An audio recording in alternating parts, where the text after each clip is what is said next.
Hey guys, welcome back to the channel. It's Eric here from E&M Guns. We're going to talk about ranked choice voting, and it is as complicated as it sounds. Stay tuned.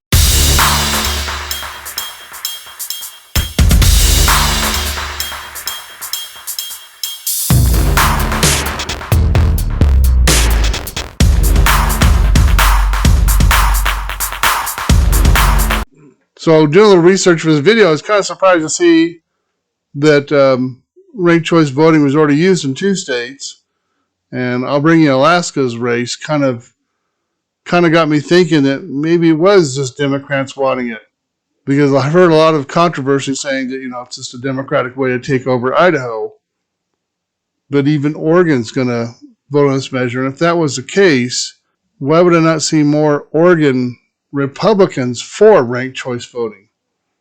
So I was a little confused. I did come across one where Gavin Newsom, the governor of California, basically vetoed a bill for ranked choice voting. But we'll talk about it. I'll play a couple clips that'll kind of go over what ranked choice voting is, and we'll see a real runoff in Alaska, how it worked, and you guys decide. Our news this half hour, the Secretary of State tells me that one of the biggest issues on the November ballot is likely to be Proposition 1. Now, Prop 1 would implement open primaries and also ranked choice voting. If it fails, it fails. Ranked choice voting, what is it and why should you care? I'm senior reporter Roland Barris for Idaho News 6, and ranked choice voting is part of an initiative that is likely to be on the November ballot. And I got a number of emails asking us to explain what it is. Of course, it's fraught with politics, so I asked Boise State professor Jacqueline Kettler and some of my desk mates to help out. Vote in Idaho today, and it's one vote for one candidate. The one with the most votes wins. It's simple, and let's face it, everybody likes simple.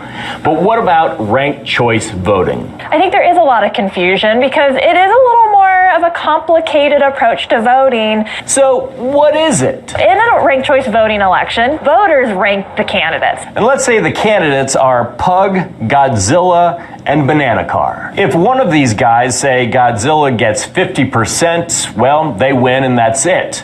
But what if no one gets 50%? So it's an instant runoff. That means the last place candidate, say the Pug here, is thrown out. And the second choice on those ballots are counted in the immediate runoff between these two. And the one that gets over 50%, well, they win. So why go through all of this? So this next clip I'm going to show you is Dan Abrams, and he's talking about the race with Sarah Palin and the Democrat from Alaska. And he kind of goes over how it worked. Now, the special House election certified last week, which included former Governor Sarah Palin's return to electoral politics, Democrat Mary Peltola was elected thanks to the state's ranked choice voting system. That means voters are asked to name first their most preferred candidates, followed by their next choices in order. There were 3 candidates who qualified for the special election. Ranked choice eliminates candidates until one gets at least half the vote and is declared the winner. If your first candidate is eliminated, then election officials use your second choice. 190,000 voters cast ballots this way, in a turnout described by local media as heavy.